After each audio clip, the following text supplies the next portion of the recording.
Tom McCormick, the founder of I Am Podcast, one of the fastest growing media podcast agencies within the UK. And within these YouTube videos, we are breaking down a range of different things, whether that's the best AI tools to halve your workflow, 3x your output and halve your costs, so you're not always relying on freelancers and agencies, and also breaking down other bits, ways we can monetize shows, ways we can do our branding, our messaging for our shows, and showing you a step-by-step process of things we do within our agency and with our clients in order to get their shows into the charts and get them seen properly.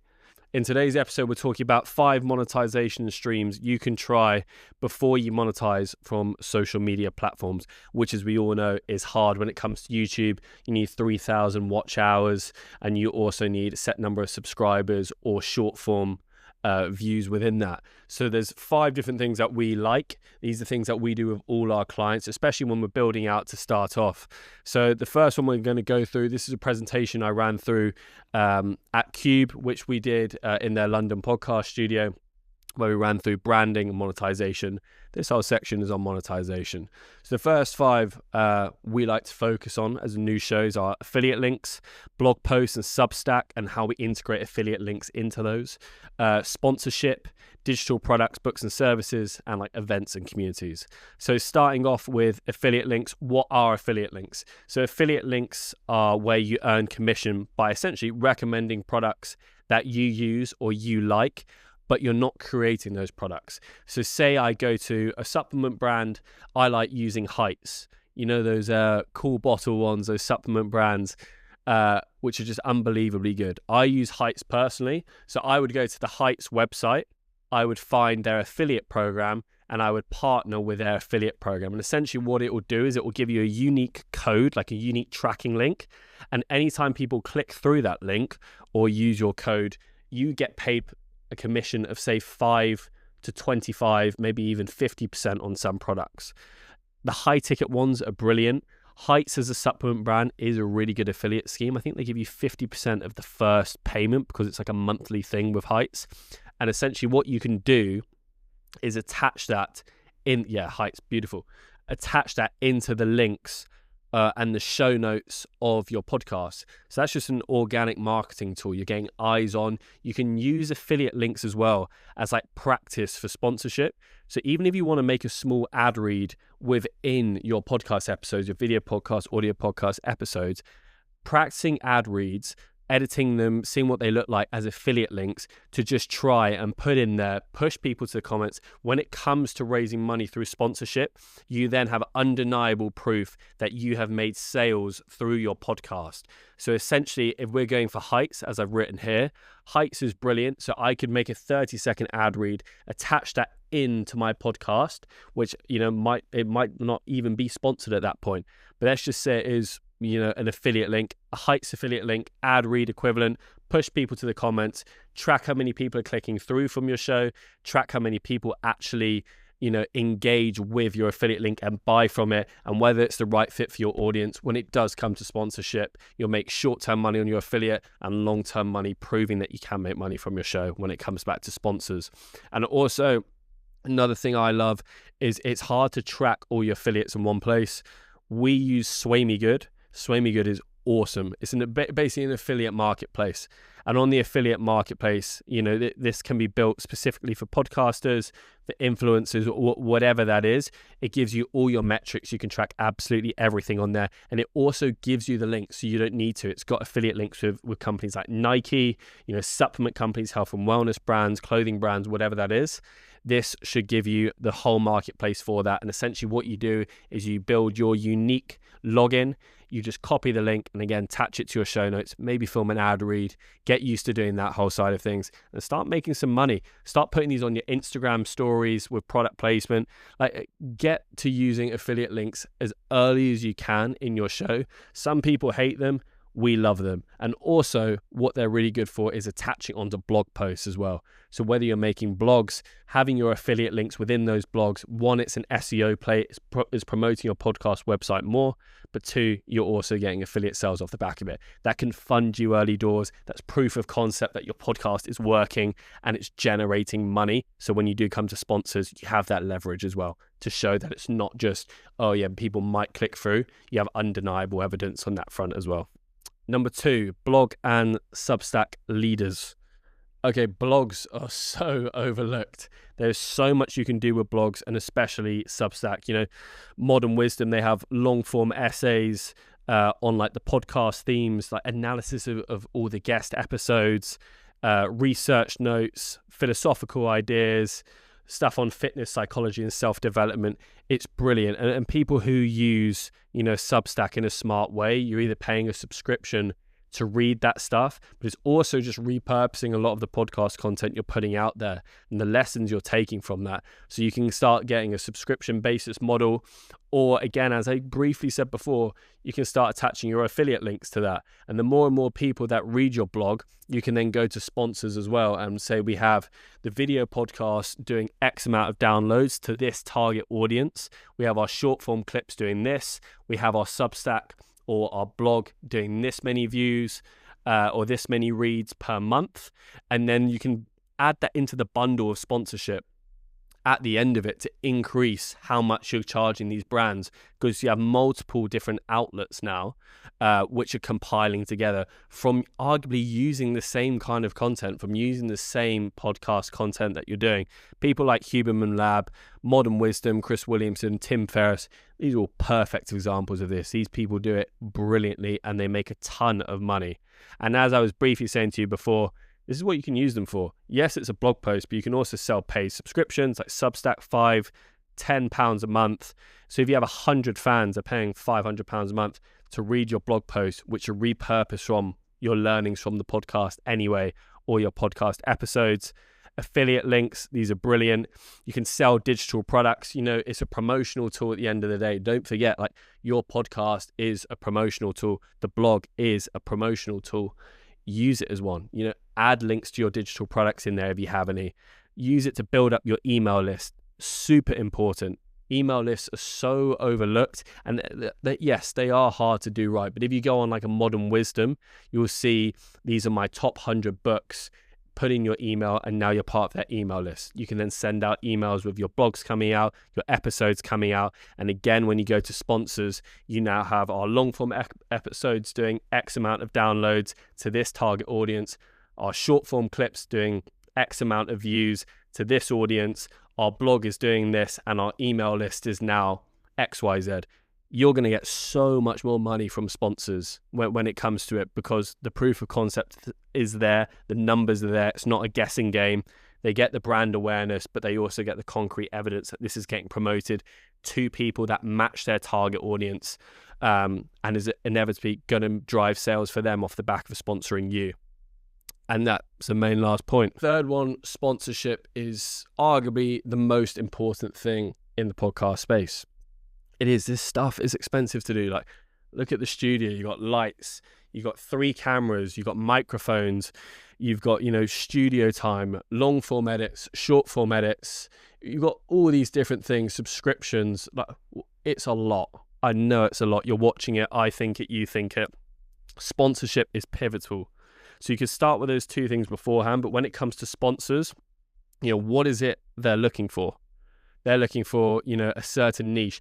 They want 500 like engaged fans over 10,000 lost fans who aren't going to drive any sales, who doesn't match their target audience. If they can get 500, let's just say that as a number, any more, brilliant. 500 that targeted customers that match their target audience in their niche. Gosh, mate, they're on for a winner if you show them that. Your audience, they want engaged over large. Large audiences are brilliant, but like, do they drive sales for these brands? Do they bring eyes to the brands? Like, how is it they view that as a marketing team? That's what you need to see. Does your podcast match their target audience? And are you selling to a group of people that match their brand. Retention. How long do people listen for to your show? When it comes to ad reads, you can do a pre-roll ad, a mid-roll ad, a post-roll ad, and you can have their graphics on the screen, their graphics on the short form. But we're looking at pre-roll, mid-roll, post-roll. If your show's an hour long and they're paying for a mid-roll spot, but your average viewer duration is 15 minutes, that means the majority of people aren't even getting to the midway point. So you've got to figure that out. How long are people listening for? How can you repurpose content for those ad reads? Mid-roll is normally when they're most engaged, but is pre-roll the best option? If you're doing shorter episodes, can you mix all three? You just need to figure out how you're charging that and what that kind of looks like as a whole. And is there the demographic match? One of the most important things, it's not just purely about downloads. Is your demographic for your podcast matching the company's demographic? Like, is it male 25 to 44 who are interested in tech? Yes, we've got 500 of them. Okay, that makes sense to sponsor. Is it male 25 to 44? No, who are interested in tech? No, ours is women aged 50 to 65 who are not interested in tech. It's not the right sponsor. Even if that latter one has 10,000 more downloads per episode, it's not the right sponsor for them. 4, digital products, services, and books. One of the best things you can do. Your podcast is a marketing tool. You have the long form visibility, which is your trust ecosystem. The more you watch someone on the screen, the more you trust them, the more likely you are to buy their products or buy in a way what they're selling. How many people, when you think of a podcast, you don't think of the name, you think of the person. You think of what they have behind them. You think of Stephen Bartlett, you think of Huel, right? Bloody annoying. We see Huel everywhere. But you think of Stephen Bartlett, you think of Huel. You think of Chris Williamson, you think of Newtonic. I understand it's his company. You think of, Joe Rogan, you think of AG1. So when it comes to digital products, services, and books, that's a very important marketing tool on top of sponsorship. It's different. It's you're owning those things. So say if your show, for example, is coaching people in business, if you can have digital products, like the Ramsey show does, they're brilliant. They have so many digital products. Hormozi's done digital products. All these people are so brilliant at them. Iman Gadzi with his digital products, and they use their long form content and their trust ecosystems to build up an audience and sell their digital products on what they're specializing in. So for example, your show, let's say your show is about podcasting. Let's use us as an agency. Your show is about podcasting. You talk every single week on a podcast episode about podcast management, about editing, about long form edits, short form edits, graphic design, whatever it might be.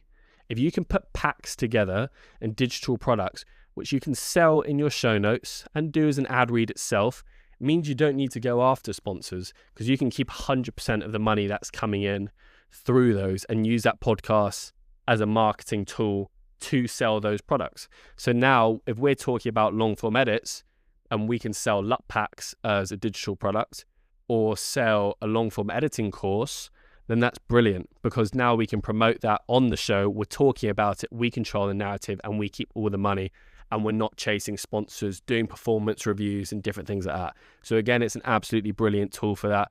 Same for books. If you're writing an ebook, if you have an actual book like Alex Hormozi does, then promoting those within the podcast is great as well. You just need an expertise, a bit of a name behind you, a good PR company behind the book as well. Push it out there, who you're partnering on with, and make sure that's the right fit. And another one as well, just coaching. If you're a coach watching this, you may be a solo podcaster / fitness coach. How can you use the podcast as a top of funnel tool to bring in more clients to your coaching business? So that's essentially the 3 areas which we can work on from like revenue stream 4. So the first ones, we have affiliate links. Then we have Substack and like blogs that we can use affiliate links for, push products on, whatever that might be, subscription basis. Then we have 3, sponsorship, one of the hardest ones, but this is like something that's pivotal to all shows and arguably the one that everyone's going for. 4, building your own digital products, your own ebooks or your book, and you're selling your own services if you're a coach within that. And then 5, events, workshops, and communities. Could you do live events? Could you have a community, on WhatsApp where people who listen to your podcast, they go afterwards and they discuss what's going on, and you do live meetups, or you can do live events where it's an in-person podcast, which we do with a lot of our clients at the moment, where you charge a ticket price or a sponsor comes in and sponsors that live event and people can come for free who are part of your community. And essentially, when you start doing all this stuff, you can build it back to such a strong group like Tom has done with the Shoulder to Shoulder community on the Why Do I show. He now has 2,000 men in his community. And it's absolutely brilliant. Although Why Do I is different to Shoulder, they can cross-promote each other as a whole. And therefore, it's incredibly valuable in the long run of what you're doing.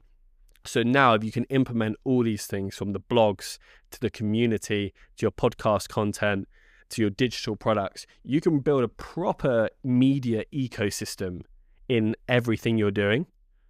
And essentially, this can be your monetization path. You can go from affiliates, then create content, to sponsors, products, events, and driving revenue. Because I think what at the end of the day is, a lot of people see a podcast and you just think you go in and you can post and you can make some money off the back of it, whether that's monetization through your channels, whether that's sponsors, whatever that might be. These are all important things. But if you can now go and see it from this point of view, where you record an episode, you turn it into short form content, you turn it into blog posts or a Substack, you then funnel people through to a community, and maybe you have your own ebooks, your own guides, whatever that might is, as proof of concept that things do sell off the back of your podcast and you are reaching the right audience.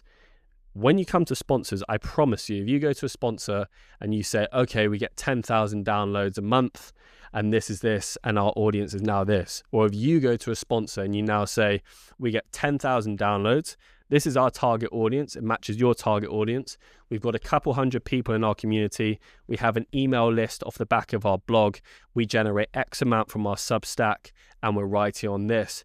I promise you they're going to pay you triple the amount they're going to pay if you just say, okay, we do 10,000 downloads. So those days have kind of gone. So you can now build a full media ecosystem in order to monetize your show. Use podcasts, clips, social, email, newsletter, blog, promotion, repeat. This is the podcast funnel. This works perfectly. Sponsors will take you very, very seriously as well, because it's less risk on their side. They're not relying on just purely downloads. They have undeniable evidence that your audience is engaged. It's the right target audience, and you're going to make a lot more money in the long run with everything you're doing. These are 3 great tools you can use before the end of this video.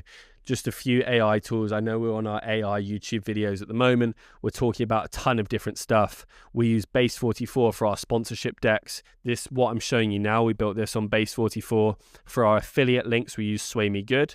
And for short form clips, if you're just looking to turn your long form episodes into high quality short form clips in minutes, Opus Pro is definitely the tool to use. This is absolutely brilliant. And lastly, your podcast isn't just a show, it's an asset. Remind yourself of that. Build it into a proper media company. Have different things. Have your blog, have your Substack subscription, have your community. These things take time to build. They don't just happen overnight. Have your long form downloads, your short form clips. Compile everything together. See it as one big ecosystem. Don't just see it as individual assets, which you touch from time to time. Build it all together. Build together your email marketing. And now you have an incredible podcast funnel where, one, you're going to generate a lot more views, you're going to build a community, but you're also going to make a lot more money in the long run. I hope this was useful. We'll be doing more YouTube videos like this in the meantime. If you want just the deck, or you want the slides, just drop me a message down below or ping me my email, tom@ironpodcast.co.uk. Find me on Instagram, LinkedIn, wherever that is. And make sure to check out ironpodcast.io below if you're looking to build or scale your video podcast in 2026 or need a hand doing that. Get in touch with us. We'd love to help do that with you and alongside you, and help you make money from this properly, and help you systemize your show so you can half your workflow, 3x your output, and half your costs going into 2026. I'm Tom McCormick. I'll catch you next time. Boom.